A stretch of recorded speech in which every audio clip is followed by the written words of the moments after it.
Good morning.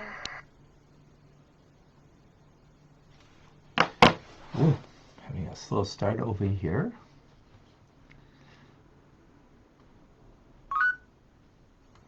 Okay.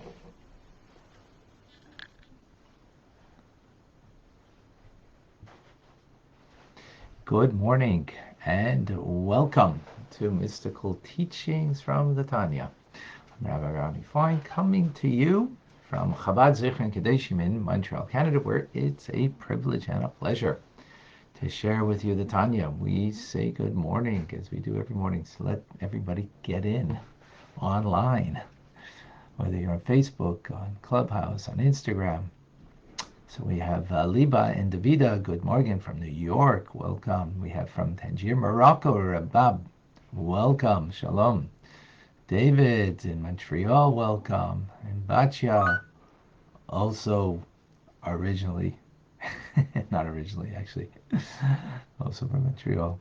Elaine from Georgia, welcome. Deborah from Kitchener, Ontario, good morning. Eugenia from Calgary, good morning. And good afternoon to Michael in Germany. Anna's with us in Budapest, good afternoon. Greg and Paula in Bakersfield, California, good morning. Cindy, good morning to you. Clem in Brisbane, welcome. John in North Carolina, good morning. Tim is with us in Texas. Boker Tov. Tracy, good morning to you. Rena in Colorado, Boker Tov. Diane in London, Ontario is with us. And who else? Simcha in Florida. Julie also in Florida. Katie in Texas, good morning. And who else is with us? David in California, welcome. Frank, Javier, welcome. Tony in Costa Rica, welcome. Above you, welcome. And Robert in Boston. We have Eliana, Jeff, David, Marcy, Batya. And who else we have over here? Mashiach, now we have. And Christo. And Reggie. Tony. And some others. Can't make out so clearly. Okay. We are continuing in the 7th chapter. We spoke yesterday about the higher level of unity. Today we speak about the lower level of unity. Unity with God, a oneness with God on 2 dimensions. In the Hasidic vernacular, what we spoke about yesterday was called Batal B'Metzias, nullified out of existence. In other words, there is no existence, there is no reality, but the source that you find yourself in. So time and space, which is the parameters of what we call world, in this physical world in particular, the way it's found in its source, meaning Malchus, royalty, Adain, master, which is the name Adai Shem, is found in its source of the Tetragrammaton Shem Havaya. Being that it's found in its source, so being that Malchus is the source of time and space, when Malchus is in its source, nullified and one with its source, a total simplistic whole oneness, there's nothing else but the ray of sun within the sun, the divinity, the Ein Sof, and hence time and space is also Batal B'Metzias, is completely nullified out of existence. In other words, there is no reality to it. It's within, again, like the ray of sun within its source, and the divine. That's what we explained yesterday in brief. A metaphor for this that we've given is how to look at your hand. So this higher level of unity is, how do you look at your hand on a higher level, is that God had a desire for a mitzvah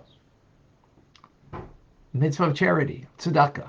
So he creates a whole world and all the details of the world, all in order that we should be charitable with each other, reaching out. I have a hand. Why do I have a hand? Not for any function, but just as a reflection of the divine will of God to fulfill that will, being charitable. So the only way I look at my hand in that respect, or relate to my hand, and appreciate and understand my hand, is that it is nothing else but divine. That's the way we explained it in yesterday. Now we're going into Yechudi Tata, the lower level of unity, which means that even though God transcends time and space, yet he comes down into time and space. So in the metaphor of the king, what does that mean? So there is the king, the way the king is, and we're talking about, a real metaphor of a king, a Rebbe, a holy, righteous person, who's the king of his court, right? Meaning of the people, of the followers of that individual. Whatever he says, his word is, his law, so to speak. So this king that we're talking about, the way that king is in their prayers to themselves, between them and God, totally nullified. In their source, they no sense of self, just divinity. That they are just merely a vehicle of the divine, just like how they perceive their hand is that they're nothing but a vehicle for the divine, to fulfill the divine, and that's it. That's the higher level. The lower level, and with this we can understand why you have a lower level, because there's a functionality of the king. Just like every human being, there's the personhood, who you are, and then there's the functionality of the person, what you do. I mean, you need both that. We need both components, of course, in our world, and the reason why that is because above there's both components. So with the king, there's the functionality of taking care of the needs of the people, coming down to the needs of the people. So what does that mean in the divine order of things? It means coming down to time and space, to world, to the reality of a world, to the reality of time and space that Malchus is the source of. So even though, as we spoke earlier, there's a level of Malchus, just as the metaphor of the king who is head and shoulders over the people, and when the king prays, bows, stays bowed because they are totally nullified within their source, being that they're just merely a reflection of their source, the higher level. But then when the king comes down, so there's a reality of the people they're serving in the sense of their realness. In his prayers, there's also the realness of them, but they're kind of like nullified in their source. In just like he's nullified in the source of godliness in his prayers. So now the king comes down to the people. So in the heavenly order of things, it means the functionality of Malchus. What's the functionality of Malchus? In the divine order of things, is to be the source of time and space, of world. So in this respect, there's a reality of the world, and yet what is its ultimate reality? Nothing else but God. It's the divine. In the Hasidic terminology, that's called bittul hayesh. Bittul means nullified. Before nullified was completely out of existence, like the ray of sun within the sun. Here it's not the ray of sun within the sun. There's a reality of a ray. But that ray is a mitzias, is something. But what is its true somethingness? Is divinity. So, take the hand, for example. The hand is a something. It's a hand. It's got a functionality. It's got a functionality, right? It can throw a ball. It can play an instrument. It can do many wonderful things, functional things. What is its ultimate purpose or functionality, and ultimate, therefore, reality, is the mitzvah, the divinity that it engages in, reaching out to another and being caring and charitable. That's the ultimate of the hand. So this is the concept over here. Now, Malchus, because it's coming down, it's kind of it's concealing the Ein Sof power that it has. Because now it's not like a ray of sun within the sun. It's not completely nullified. It's concealing that power of the Ein Sof within it. It's concealing that power in order that there should be a yesh, a something, right? A something, a hand, a me, a you, a world, time, space that it's defined by. And yet, at the same time, ultimately, what is that reality? Is the source of it, which is Malchus, giving it the vitality to exist, something from nothing. It's its true reality, which of course in Malchus is bound up and united with the Ein Sof, with the limitlessness of God, and hence we have godliness as its true reality. Let me give another metaphor for this. We need lots of metaphors to appreciate this. So we mentioned a king is a holy, righteous person. Like King David was a holy, righteous person. He did tshuva. I mean, there are things. He's the ultimate Baal tshuva who became righteous. But let's take an example of the Rebbe, right? So um, when we see the functionality of the Rebbe, he's really hiding. What we see from him is so little, right? Because we're only seeing with our eyes, and our eyes we don't have the power to see who he really is. We just see in his function. So on Sunday dollars, giving out dollars and giving out blessings, speaking to people, we see a caring, nice, and wonderful individual who is sharing mitzvahs with others, giving blessings to others, and so on. And we see very little of who he is.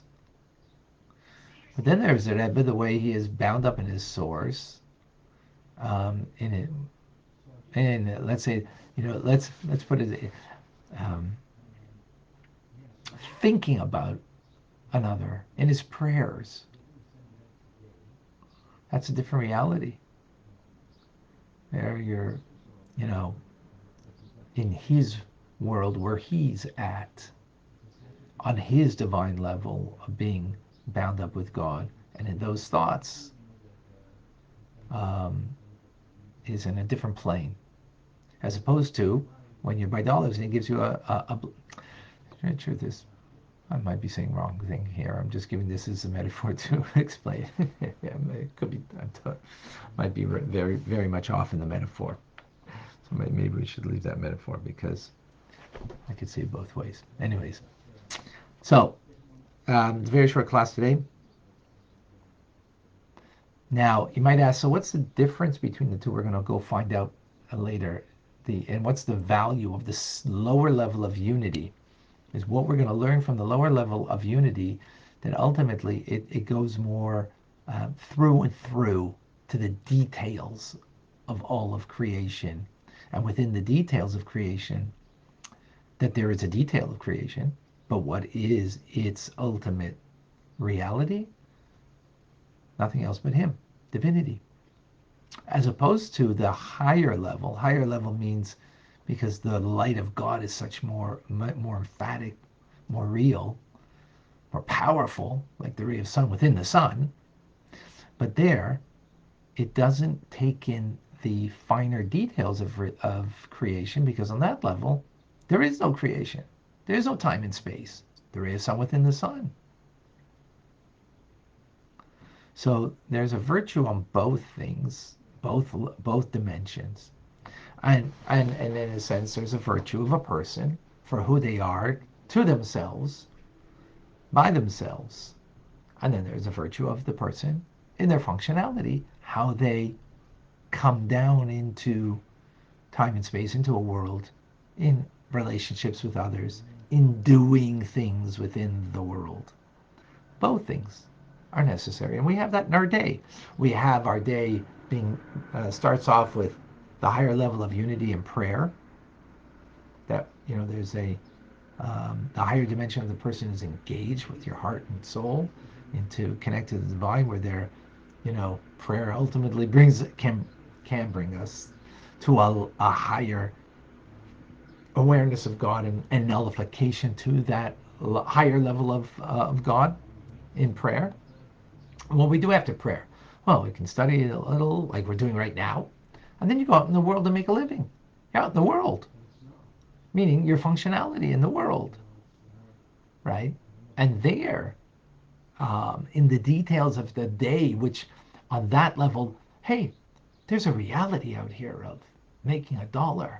There's a reality out here of, dealing with other people that, some are honest, some are not as honest, right? There's a reality of a world out there.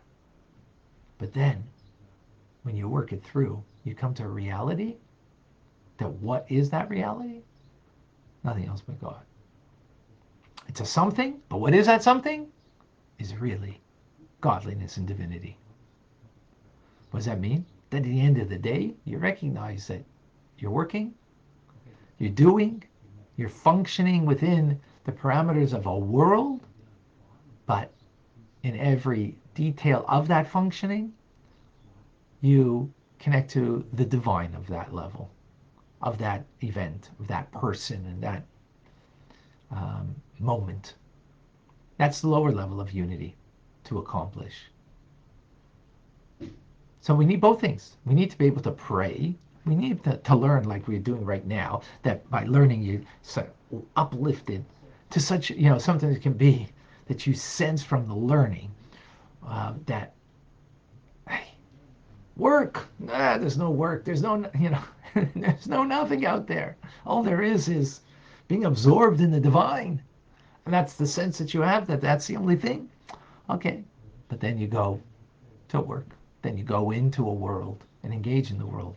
So we need both things, because there's a unity that is special about the higher level, that there's no other reality, no mitzias, no thing but God. And then there is the lower level. There is a thing. There is something, whatever that something is, right? Whether that something is work, whether that something is, the challenge of a certain circumstance that you're dealing with. That's a thing. The higher level of unity, but there's no thing. There's no thing. There's nothing but God, right? But there is this thing, and then you're dealing with it to try to bring out the divine in that thing, because in the end, what is that thing? Nothing else but divine. That's the lower level of unity. So I hope with that metaphor, or that explanation, gives us a little more insight into the two levels of divine unity. We're going to go more into this in the coming days, of course. More. So, any questions, any comments? Remember, if you have a question, 2 question marks first, and then state your question, so that way I can clearly see it's a question. Davida, I don't see any questions. Marcy, David, Jeff, Eliana, Chaya, anybody have a question or something to share with us on Instagram? I hope this was clear. I think that idea now that we just mentioned should bring some clarity of understanding our day, and therefore understanding the value of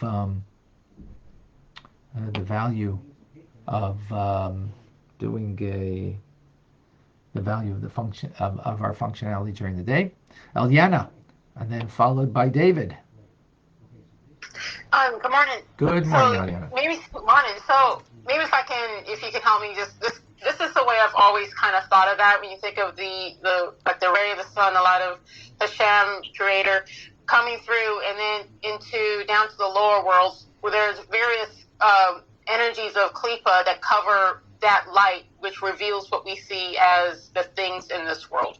So, different energy is going to cover that light that's going to form, a dog versus another energy that forms a human being. Right. But they're all the same light with a different Klipa over it.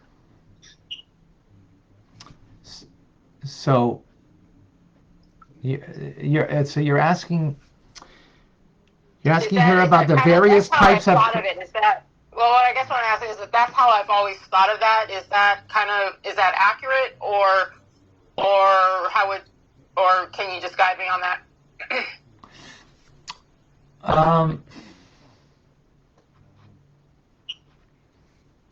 So you're going already to another level in the creative process that we're not Okay. at yet. However, that being said, there is some forms of similarity, right? We're talking about now just Malchus, the source of time and space, I gotcha. Okay. right? So we're not going into various created beings, and which would bring it down now to klipa, the shell that covers over on the divine light.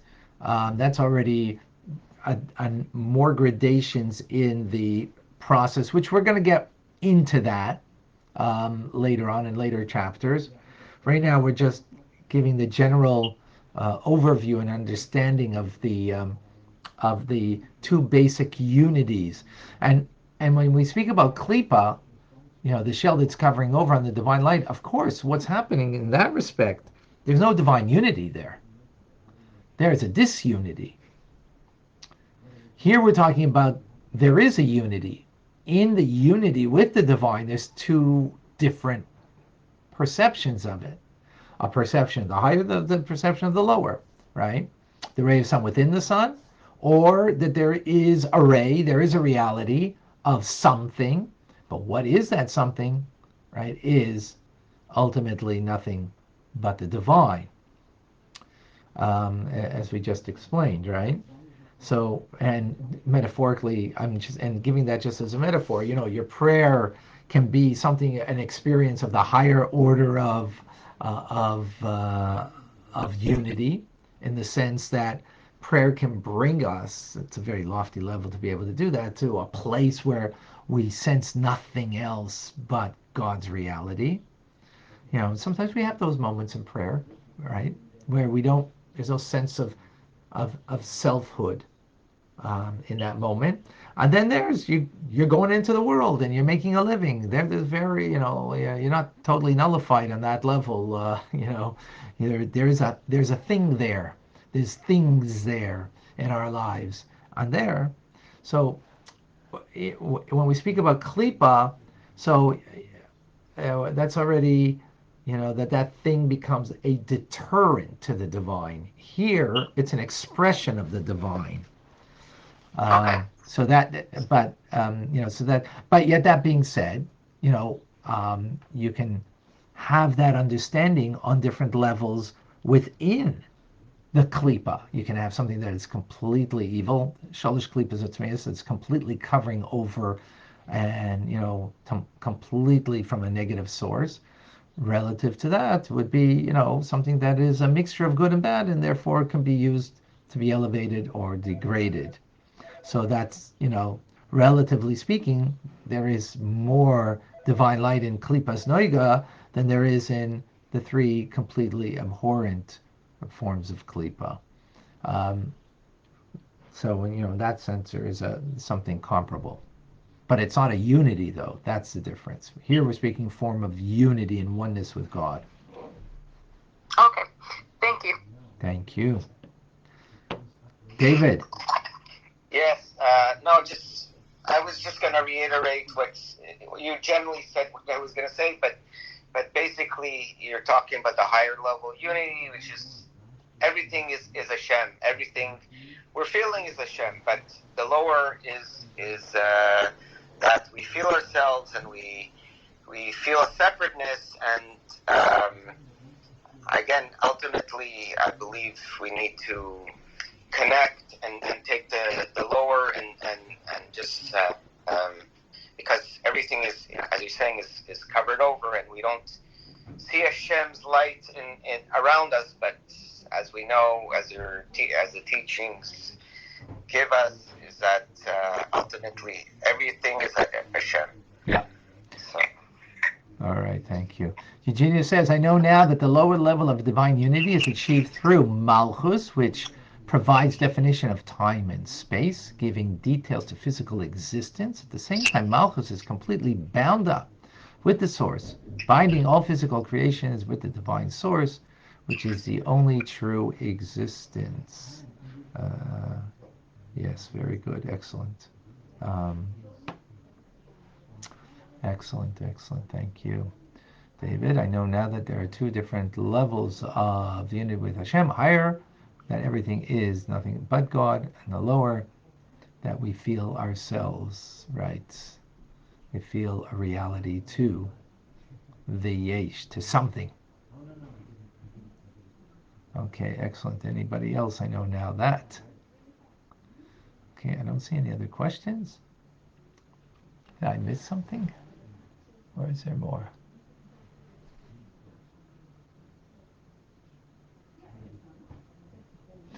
All right, beautiful, beautiful. Marcy, Jeff, Chaya, something to share with us, please do. If not, we will continue tomorrow in understanding Koyach HaPoel B'Nifal, the power of Creator within creation. So we're just setting the groundwork for these two levels of unity, the higher and the lower.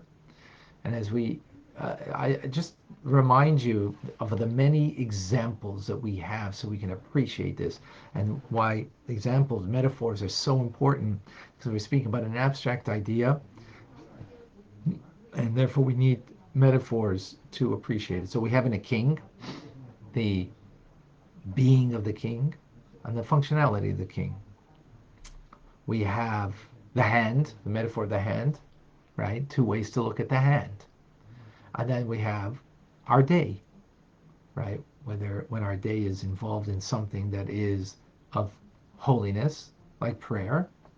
So there is an achievement that we can have of a higher level of divine awareness, that there's nothing else but God, no other reality, right? That you're, and it's a very high level to reach, but sometimes we get a sense of it. Sometimes we feel that.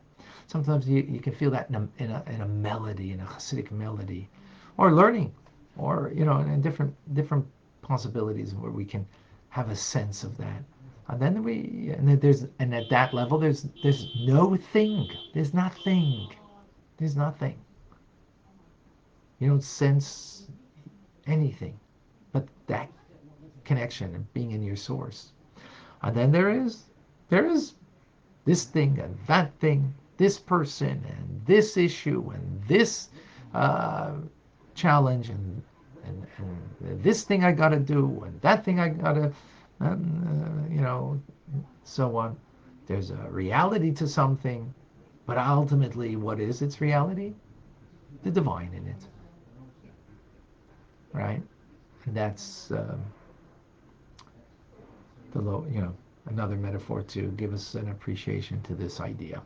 All right, folks, we will continue. A reminder today, thank you, Davida, for reminding everybody, at 12:45 I'll be giving a class on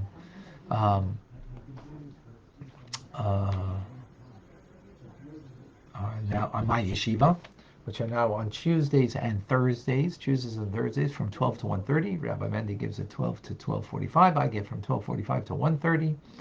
And it'll be on it'll be on Zoom, 770-6085. David, if you don't mind putting that up, that'd be great.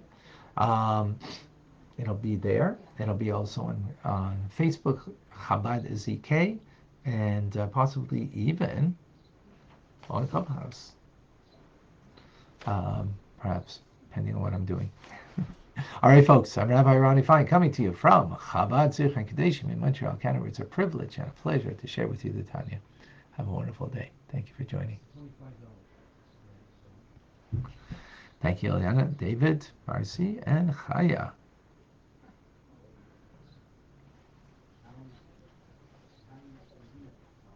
And thank you, everybody here. Thank you, Davida, as always.